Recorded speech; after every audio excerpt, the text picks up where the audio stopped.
one feeling that you're not allowed to have is regret. Cannot have that. First of all, thank you for sharing that. I know that's a lot more personal to you. Catastrophic risk. Hey, whatever you were working on anyway is gone. What advice would you give a 20-year-old Anuj?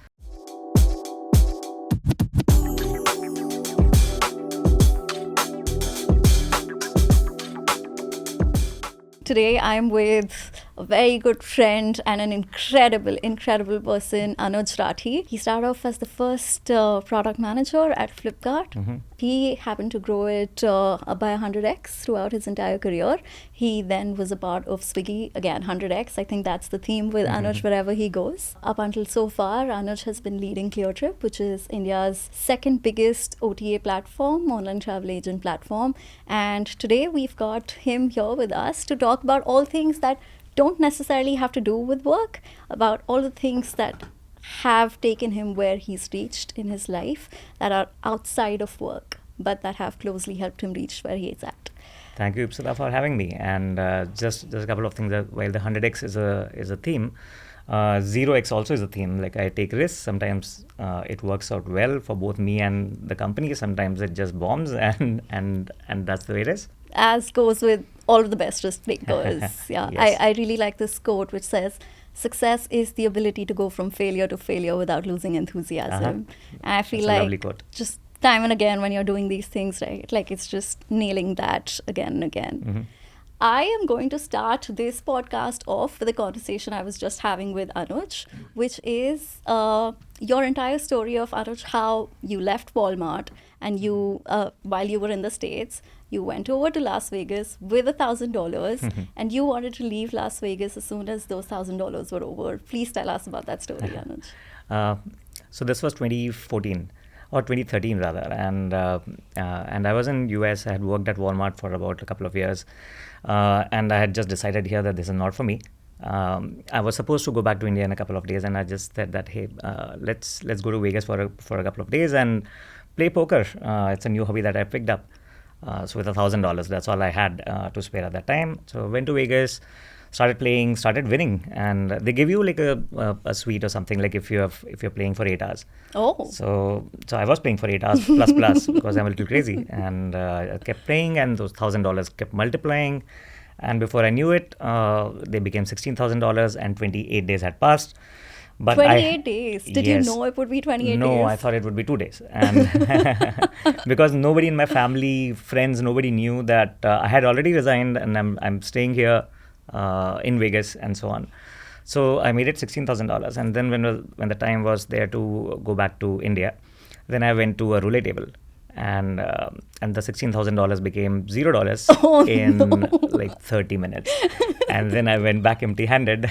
So Just when I was about to ask you, did you consider switching your profession? Yeah, I should not be a professional gambler, but it seems that I am. Yeah, okay, that's crazy. But what did people around you think about that? What did they say about that? Nothing. I think people around me have been quite supportive, crazy, and all of those things. I don't think I had much of a challenge on that side. Very, very supportive wife, and when we were deciding ki, hey, should we be moving to US or not. First thing was ki tum ja ke aao. You go there and see if you like it, and then you decide for us whether we would want to be settling there. And then I and Sonal discussed that, look, I am a person who doesn't like self-serve. I am a person of convenience. It seems that in US you have to do a lot of self-serve. You have to clean your dishes and all of those things. So are you okay doing that for me as well? And no chance in hell. Then I said, all right, we'll stay in India. Nice. Especially around this particular story, right? One thing that's very clear is just the impulsiveness and just that aspect of crazy. Do you think that's generally been who you are in life? I think risk taker would be like a better way to put it. But yes, I am impulsive, and I do take some paths that are not chosen necessarily. Yeah. And I keep doing that multiple times a year, and either for the thrill or just for the heck of trying something new. Do you think that also somewhere percolates into your professional life? It's interesting. I think these things are kind of connected, and I think they're opposite of each other. One is like having a lot of patience if you want to see something very big, grand, nice, and so on. So I think I have a balance, but like that is one theme that keeps going on. But the other part is the impulsiveness, the knack for speed, the knack for trying new things, and so on. So even when I was running new initiatives at Swiggy, that creative part of my thinking also kind of helps me in conceptualizing newer things and going to market quickly and seeing how it works and all of that. I really find that fascinating for us to be thinking of how patience and impulsivity work together. But that's great because, like, if we have to actually think about whether these are the opposite ends of the spectrum, it's very interesting to see how in your journey of leadership, right, both of them have actually sat together hand in hand throughout. I think that's very important to have both these virtues and kind of balance both of these opposite kind of beliefs. In patience also, what at least I've learned is having a learner's mindset and having like a long-term vision is very important. And I think even in my personal life, when I was doing well as a leader, and there will not many people to challenge you, of course, like the senior leadership, etc. Leaders tend to forget that they are also mere mortals and then they have a lot to learn. So it's always good to be grounded. So I keep on picking up new skills where I was an absolute beginner. And that kind of, I think, helped me a lot also. What are some interesting skills that you've been picking up? We have talked about poker. I also picked up photography. Oh, so cool. That's very interesting. But I don't do nature and landscapes and so on. I like people. So I do weddings, sports, cityscapes, like all of those, candidates, portraits, and so on. I picked up the guitar. That was very interesting that I started learning the guitar when I was in my car in Bangalore traffic. So learning on YouTube. So done all of the grades in Bangalore traffic. Yeah, I'm telling you, like it is amazing. Like what you do in 1 hour of traffic. It's my driver is. I must have killed his eardrums by playing the same tunes again and again till the time I perfected it, and I think that also was a very humbling experience, that you don't know anything and you're picking it up from scratch when you are like 37, 38, something like that. I learned Korean for a while, for a good a year or so, but I think putting yourself into situations where you have to learn something completely new is, I think, very valuable. It's a, I would say, really helped me in the leadership journey. Yeah, and I think I'm curious, would you say there are more people around you, especially at that level of your professional journey, who you see actively seeking out to have these new experiences?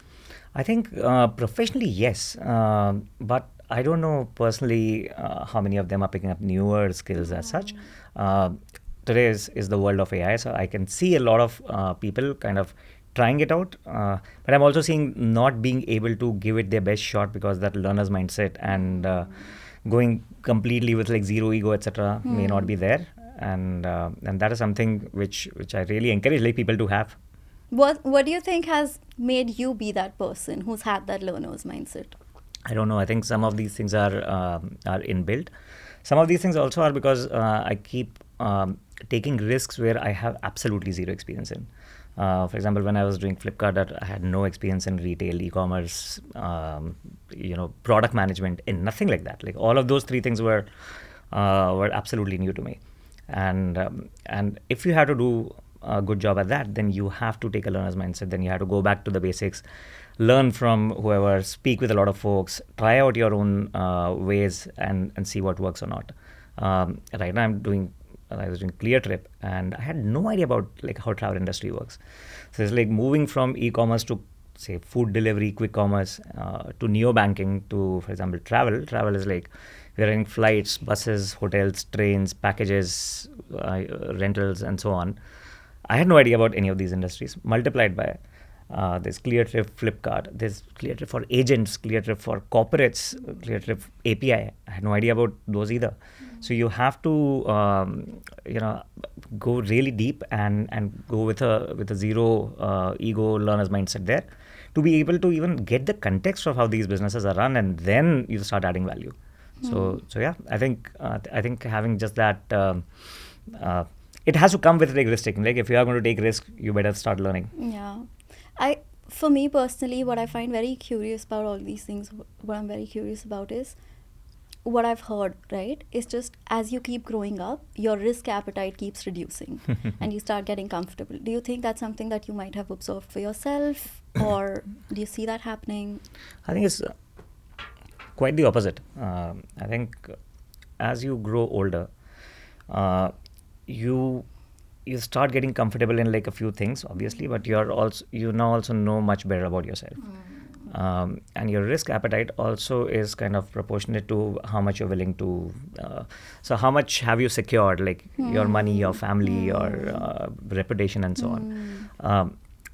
So for me it's probably a little bit different, but for a lot of people it's like I'm at reputational risk. That's the biggest risk. I'm known for certain ABCD things and so on. Like, what if I start again and like fail completely? So that prevents a lot of people to do that. The other thing that prevents people to take risks is energy. It's like just that, yeah, theek hai, now I'm fine, comfortable. I want to see like a certain amount of consistency in life. My kids come back from school and then I go play with them, and then garmi ki chutti maybe we'll go to some place out and so on. So those are the two things. If you're able to manage well, then I think it's your risk-taking ability should be higher. How do you manage, especially the reputation risk sort of a thing, right? What do you think about that entirely? Yeah, I used to think a lot about that actually, and but to be honest, like when I take a step back, like what is there to lose really? Like you have one life. You try as many newer experiences as you can, and if something like really feels big, and if you think that you're really out to make a difference in that, it's better to take that risk rather than not take that risk. And just keep doing what you're doing. I think you have to make that balance.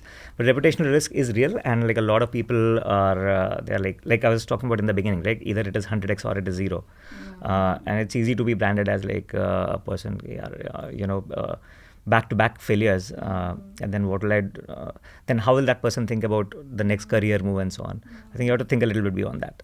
I love when you phrased it that way. What's there to lose? This is just, you get one life, because I feel like that is the essence of like this entire conversation, right? But I'm also very curious about, so you've said that you've had that since forever, right? The risk-taking appetite and everything. I'm curious what your journey of growing up has been, where you think, if you could look back in hindsight, right, and think about, were there any specific things that made you become that person? And this could be just what your experience in school was like, or what your experience with your parents was like, or anything like that makes it a very personality thing. I think it's obviously like a collection of a lot of experiences in the beginning. There is always nature and nurture and all of those things, etc. But I'll take you back to my childhood. Like I think I was that was back in 1984, and I was growing up in Bhopal, and I was just 2.5-year-old kid when Bhopal Gas Tragedy happened, and that was a time when my parents had to, like everybody was scrambling, and there was like stampedes and all of those. They had to hand me over to I think like a driver or someone, and then I was returned back after a few days. And I think as like when people ask you what is your first memory of your life, so that is kind of my first memory of the life, right? Like being handed over and being returned and so on. So I think some of those things kind of shape up your mindset, that you cannot take anything for granted. Life is short. Things happen. Do as many things, like all of those things. Yeah. Some way or shape. I think that one part. But I think there's a series of crazy incidences like that in my life that have happened. That has kind of shaped up that personality, but I also think it is genetic. I don't really blame it only on the experiences that I have. I think blame it or like whatever, credit it to that one. Yeah. I was recently speaking with Shreyas Doshi. Shreyas is a good friend, and we like sat down for a long chat in the Bay Area. And we were discussing about what do you feel about innate talent? Because a lot of people think, you know what, you can do whatever you want and so on. There's obviously this narrative, and everybody should try doing whatever, and they should believe absolutely. But there is absolutely innate talent, and one should not be shy from accepting it in the first place. Yeah, that only hard work is going to work. You have to also recognize where your innate talent is, and not go towards the places where it's just going to be an uphill battle. Anyway, coming back to your question, so that kind of was one of the incidences. Even while growing up, when I was in high school and so on. So that's another crazy story, because And Bhopal was known, like my city was known for like a lot of gangsters-ish people that I got involved with when I was in like 10th, 11th Let's grade and so go, on. Anuj the gangster. No, I was not Oh, you the guy. weren't? I was the victim, not the gangster. No. Um, but but to be honest, like I started studying hard for engineering because I wanted to get out of the city. There was no like everybody in my family kind of wanted me to take like finance, CA, and so on. Like that's like the traditional. If you're not an entrepreneur, then you might as well do that. But yeah, that was one of my big motivations of getting out of this one and then study hard for IIT and all of those. So a lot of those things also happened during the time. Yeah, but these are like quite profound experiences to shape up who you are as a person. Yeah, I hope so. And that's why I still think how much of that is just natural genetics versus how much of these are these experiences. But I'm sure it's pretty much both. Yeah, it's interesting. I want to kind of double down on when you say, right, blame the genetics, and maybe there is something to it, maybe there isn't. But have you ever looked back at your life and kind of wished you didn't have the risk-taking appetite? Sometimes when you're sequentially not able to achieve some results which you hope that, hey, this should have happened and so on, and look back, why did I take that decision in the first place? So you could think that way. But one of the things that I have learned is that just there's one feeling that you have to omit from your life, and that's something that I tell everyone who seeks advice, is one feeling that you're not allowed to have is regret. You cannot have that. And the way to frame that is, the Anuj 1 year back who took that decision with all the information and his mental state and all the conditions and everything else aligning with the framework and the intelligence that he had. And he took the right decision, and then the outcome is the outcome. That's fine. So regret is not a feeling that you're allowed to have. So then if you frame it that way, then it's all good. Yeah. And like, I think even especially this is something that they call the buyer's remorse in investing and everything, right? In hindsight, you're always like, oh man, I should have sold this stock at that point. But the point is you do the best you can with the information that you have. Yes. In your professional life, you haven't looked back and now you can justify it that way. Were there any more profound decisions or things that you've done in your personal life that sometimes you look back at and you just think about, maybe I should have done things differently?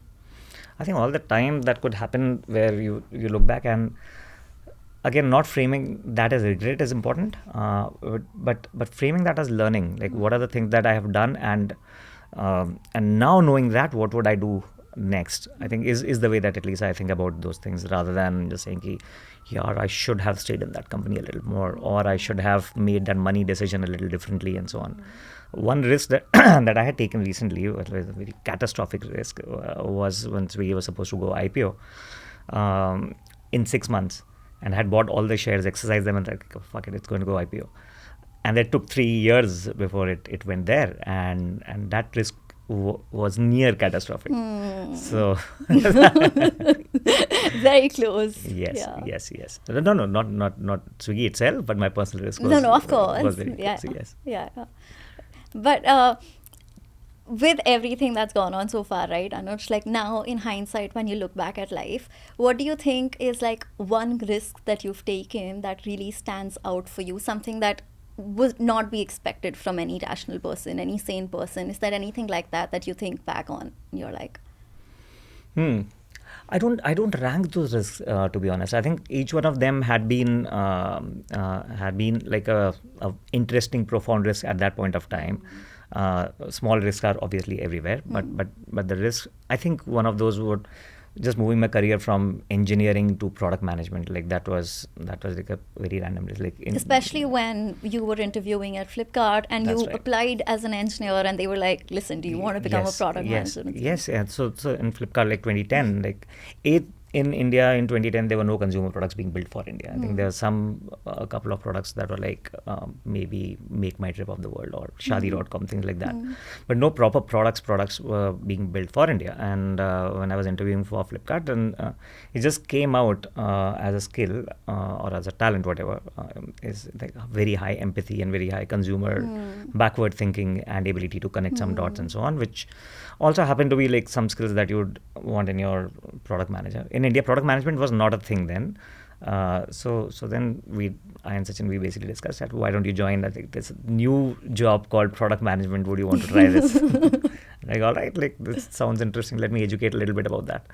And then, to be honest, when I saw like the YouTube also was not that big at that, and the material was very little even in to consume from the US and others. So it just sounded fascinating No on spaces for learning except on the job. Yes, and again, India is very different, and Indian companies are very different. And to be honest, every company was also trying to figure out their own org structure and design and so on. Like, because again, you have to in high growth companies, that's very important. Like, you're not only thinking for today, how do I solve these problems? You are always thinking about, if this company grows 10x, then will those problems be solved then also? So one of the things that worked for me is that I don't only look for problems, I look for patterns. And that pattern recognition, and then working for the 10x of that company, that served really well. Do you think back then, when you were just getting into Flipkart, right, and working with the team there, do you think your peers from back then were doing similar things, or do you think that was still a thing that other people would not have considered because it wasn't the most stable? I think, look, in India, I think there were very few companies that were being VC funded at that time. Even VC was not a thing, to be honest. So it was very risky. Like, people would ask me, my parents would ask me, internet pe kitabein kaun khareedta hai? What is this company that you're joining? Like, it doesn't make any sense at all. And the peers were also like, hey, why don't you take like a stabler job? And so on. And I don't think they were able to conceptualize that, the world will buy things on the internet, and that is going to happen. And Flipkart is going to be the company that will do it. And I will be one of the people who will be helping doing that. So there were a lot of ifs that were there, and many peers were not doing any. Forget like a company like Flipkart; they were not doing startups in the first place. Some people were, and I'm sure they are also very, they are doing nice things now. But yeah, most folks were not doing startups at that time. What would you say was your decision-making anchor? Did you speak to people? Was it something that you went back to the drawing board and made your points on? How would you? I'll tell you like this example not for Flipkart, but maybe for Swiggy, because at Flipkart it was more impulsive and it just felt right.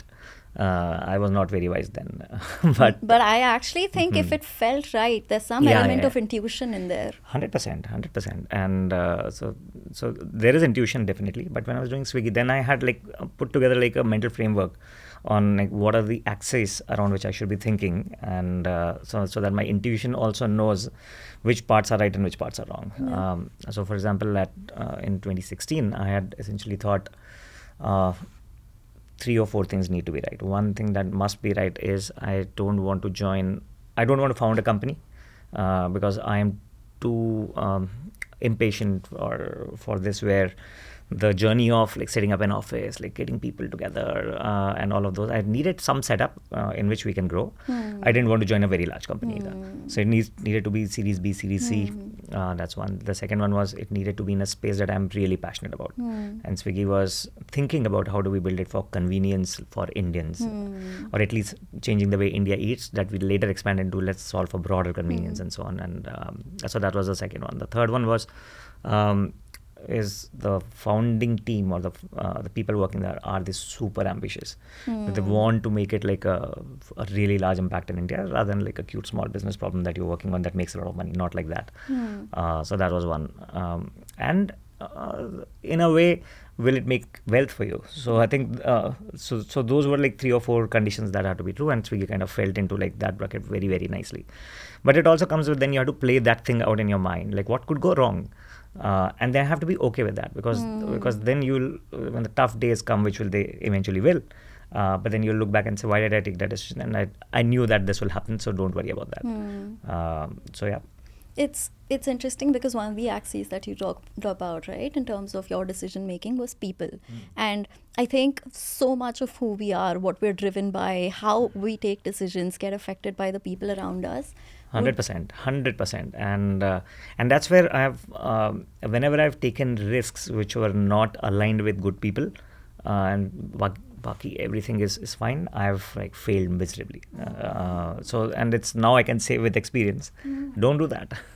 So you're saying like just the people that you're choosing to make decisions with are extremely important in Yes, shaping up. yes. Interesting. Yes. Do you say that largely just professionally, or do you say that in any space of Any life? space, really. I think professionally, personally, socially, I think it's so important to be with good people, and try to maximize like that, like the percentage of great people that you have in your life, and just, even great or not, just good, large-hearted people, I think, is how I put it. They may not be brilliant people. They may not be people who are learning from every day. Professionally, that also becomes important. But definitely large-hearted, kind people. I think people who your core values are aligned with. Yes. What would you say? I can see large-hearted and kindness is one of the core values, but what would you say are other core values for you across spectrums of life? Oh, very interesting. I've never been asked that question, but now that you ask me, I think one of the things that we talked about is large-hearted. Like, I can't have people in my life who are really stingy about things, who are not givers, who are only takers, who will meet you for a while, and as long as their work is done, they're happy, and then so it's not those kind of people. I like people who are intelligent. I think that goes without saying. But it's not a value. It's just like something that you're born with or not. I like people who are resilient. I think that's very important, and who don't break down like very easily, and kind of know how to pick themselves up and move forward. Yeah. What else? There are many values. I think it'll come to me, but we'll continue. I'm sure. Yeah. It's interesting that you talk about resilience, because that also kind of comes from your personal experience of life, right? There could have been times when things worked and things that didn't. What were the things that made you bounce back of sorts? What kept you going? I think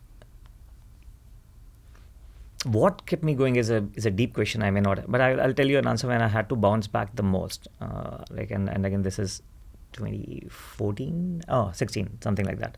So I have ADHD, and it comes with insomnia, it comes with depression, it comes with alcoholism. It could come with so many things that I had to face.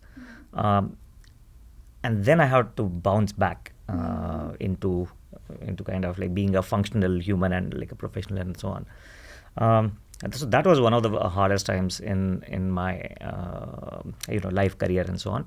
But I think what helped really was just acceptance and building systems around that. So, for example, if I know that I'm forgetful, then I will have a driver who will drive me around, and it's even if that costs me so much money that people think it is irrational. You don't even have that kind of money.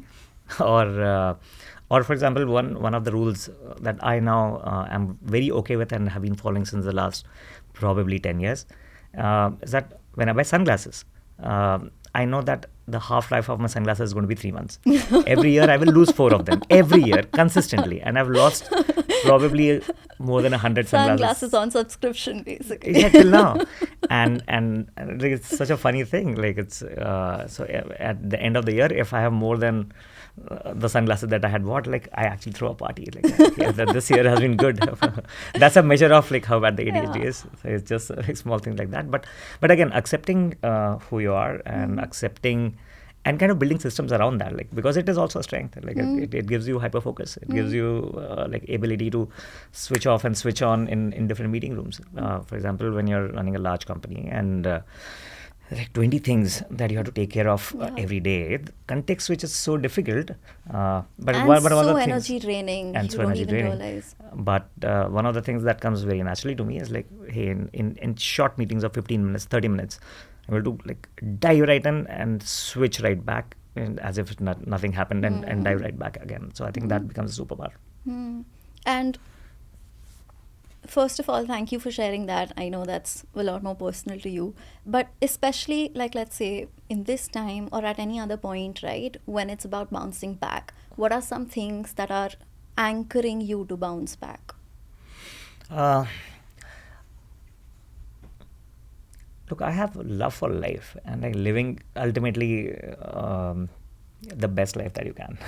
And B, I have love for people.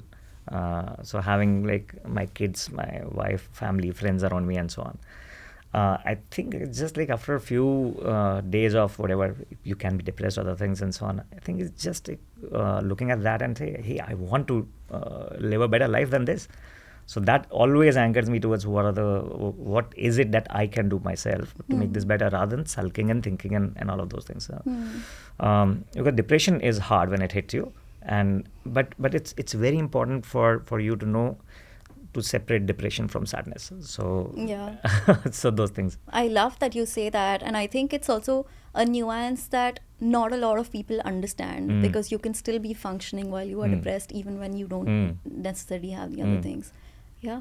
But in all of these things, how, let's say if you had a few big pillars of your life, right? Let's say work could be one, family could be one. Have you for yourself defined what those pillars are in your life that keep you grounded? I don't put it in those terms, but again, now that you ask me, family is definitely like one of the strongest pillars. Like family, and like not only my parents but my wife, and the support and strength that she is. Kids, like my younger one is like absolute joy. So that is one definite pillar. Friends, they are pillars definitely. Work used to be a much stronger pillar, because there was a point in time when I used to just define my own worth by the work that I'm doing and how it's impacting, the broader whatever Indian consumer base and so on. But not anymore. I think that is there, of course, but it's not the sole worth of a person, which is work. So now I'm wiser for that one. But and there's a risk when like people, and that's a bad risk that I feel, when people like think of their entire worth being only coming out of their work, because then they're not, in my opinion, living life the way it is. Like it has so many more facets. I love that you say that, because I do feel like, especially defining your own worth, right? There are so many dimensions to every person. Just picking one aspect and then like amplifying that to be your entire worth is just such a disservice to yourself. Yes. I completely agree. I'm curious about what made you, because you mentioned that earlier on you were still a little more towards that side, but what were the things that you kind of picked up along the journey that made you realize that? I realize what? The fact that you don't need to attribute your worth to work as much. Yes. I think COVID was a big factor, like surprisingly. Because when that happened, it was like, hey, whatever you were working on anyway is gone. Now you have to rethink what you will be, like not only you, your company, your people, everybody, like what will all of us now think about and do. And there were so many more things that were happening at that time. Like people were like in hospitals dying. Even if they would come back, as like totally different individuals.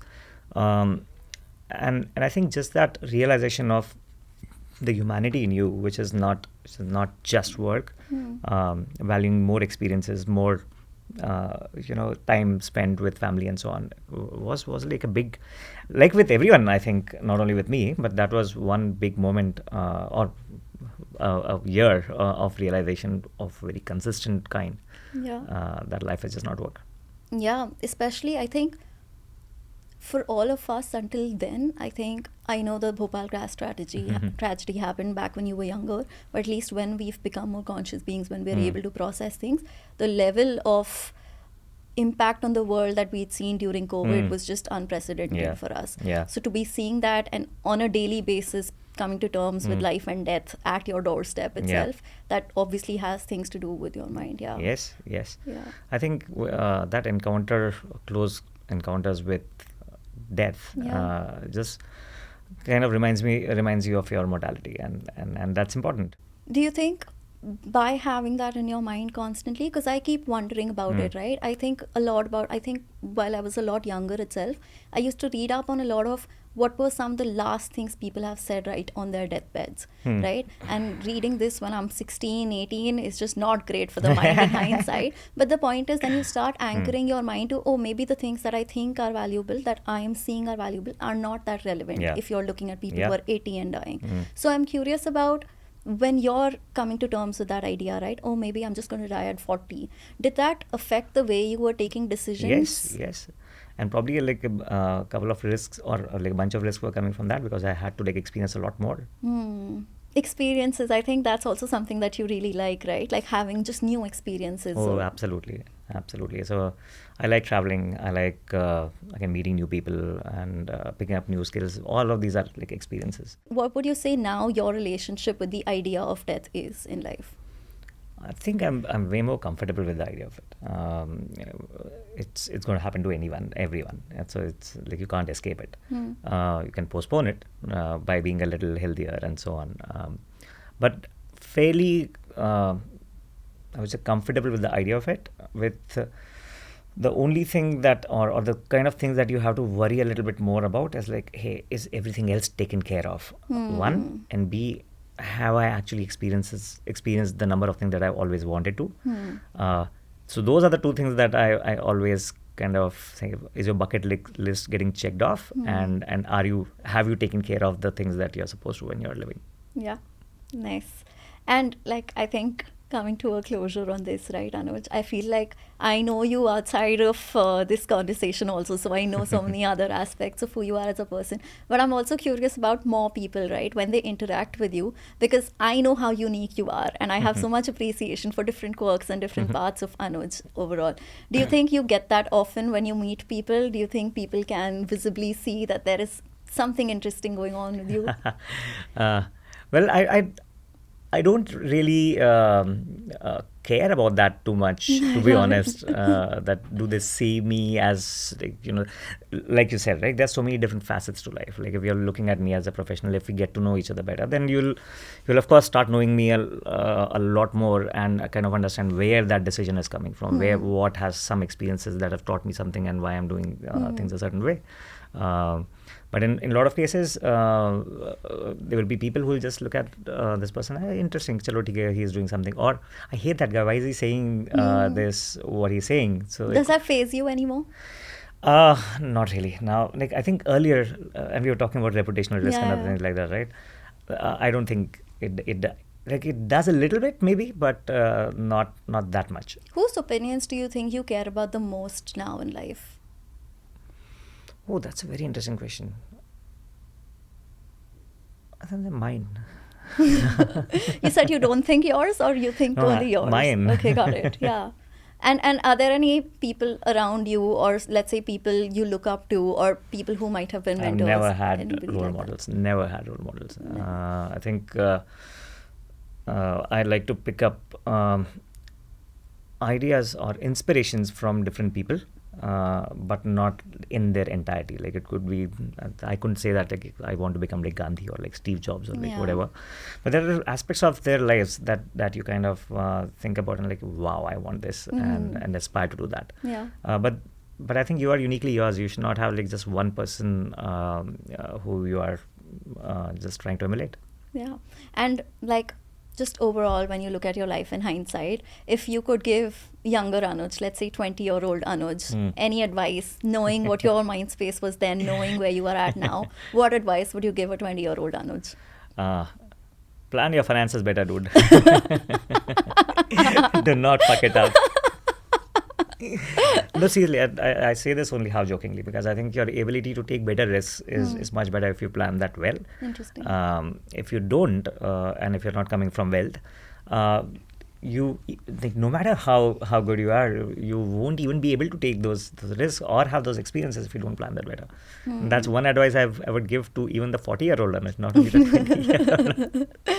But you definitely think that that's something that could have given you more leverage in decision making. Yes, 100%. Interesting. Great. I think I just have 3 rapid fire questions for you now, because apart from that, I've had such a good conversation. Yeah. But your first question is, actually before that, I just want to have a quick conversation about what it looks like for you from here on. Like, where are you at in life right now? What do you feel like? What professionally, personally, how are you thinking about life at all? I'm in a place where I'm a free radical. I'm going to spend like the next few months learning a lot. Like there's so much happening. I think while we can say AI is a fad and all of those things, etc., etc., I think it's a very, very unique opportunity or a very interesting turn, literally in humanity's history. It would be remiss not to learn about that and try to figure out what else could you be doing if you had all the tools and the team and so on. So, in search of like a great problem statement, which I think I'm reaching closer to, and that's what got you to SF right now, right? Yes, to the Bay Area, to New York, and so on. Like a bunch of meetings and to understand that like a lot better. So that's where I am in my professional life right now. It's not something that I would have thought like maybe even a year back. Personal life wise, I don't think like a lot changes. Like I will still not going to move here or somewhere else and so on. I think we'll still operate out of India, like the way that it's working and all of that. We'll travel a lot more. Cool. I'm excited for that. Yes. I also like how it's all coming full circle in this conversation, because we started with learning and we're ending at getting back to learning and getting back to the basics. Yes. My 3 rapid fire questions to you are... Now I'm scared. The first thing is, if you had to use one word to describe your life so far, what would that word be? Adventure. Oh, I like that. Do you want to add a little to it? No, everything has been an adventure. By the way, wasn't it supposed to be rapid fire? I will have the other two. Like, the point is you don't have any context of what the questions are. Okay. Yes. No, I think like all we have talked about today, right? Like all the decisions that I've made, rather than looking at them as like quirks, or rather than looking at them as somebody who's just impulsively deciding, I would like to think as a part of a larger adventure that I'm covering like a lot of bases. And if I have not done like any adventure, say for an extended period of time, there's an urge to do that. So yeah. I completely understand, and I can see that in you as a person also. So yeah. And the second question is, what is the one word you would use to describe what falls ahead in life? Adventure. Yeah, I can see that. It's an exciting time for you right now. I'm very excited to see. I'll tell you one very simple thing. Like we host the Secret Stories. They are like events that we do every month. And we ask everybody to write like one adjective before their name, and the adjective has to start with the first letter of your name. So mine is always adventurous, Anuj. Oh. But we have seen like very, very interesting ones, but that's kind of a permanent. Oh wow, that's really cool. And the last question is, how would you, Anuj Rathi, define success? So I've thought a lot about this. It's a very philosophical question, by the way. Like for a lot of people, success is happiness. I used to think I'm probably not chasing happiness so much, but usefulness. So that are you very useful, and maybe that's a way to happiness also. But success, I think, for me now I think about it, comes from fulfillment. Like when you feel fulfilled deep inside, and it could be success professionally when you know that all right, I'm fulfilled, or in parenting, or it could be in a relationship. So that's what success looks like.